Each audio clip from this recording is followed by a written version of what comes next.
সম্মানিত ভিউয়ার্স, আসসালামু আলাইকুম। ডক্টরস কৃষির পক্ষ থেকে আপনাদেরকে স্বাগত জানাচ্ছি। আশা করি আপনারা ভালো আছেন।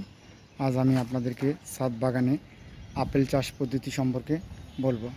সম্মানিত ভিউয়ার্স, আপনারা যে আপেল গাছ দেখতে পাচ্ছেন, এখানে পাশাপাশি দুটি আপেল গাছ রয়েছে। দেখেন, দুটি আপেল গাছেই আমার ফুল আসছে।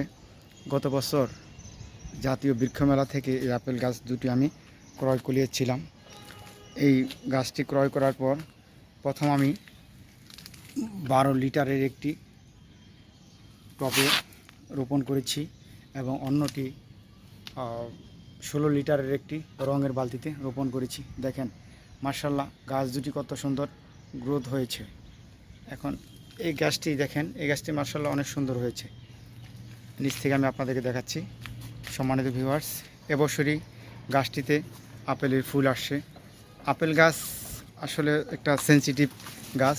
গাছটি বেশি পানি পছন্দ করে না, কারণ বেশি পানি হলে গাছ মরে যায়।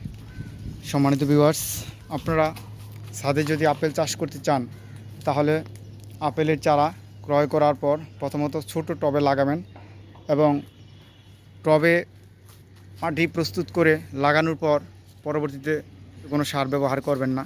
শুধু মাঝে মাঝে একটু খোল ভিজানো পানি ব্যবহার করলেই আপেল গাছ সুন্দরভাবে বেড়ে উঠবে। আমি এই গাছটি আগামী বছর ইনশাল্লাহ হাফ ডামে রিপোর্টিং করব। সম্মানিত ভিউয়ার্স, আপনারা স্ক্রিনে যে গাছটি দেখতেছেন, এবছর ফুল আসলেও এগুলো ফলে পরিণত হবে না, আর আমি ফল এগুলো থেকে নিব না।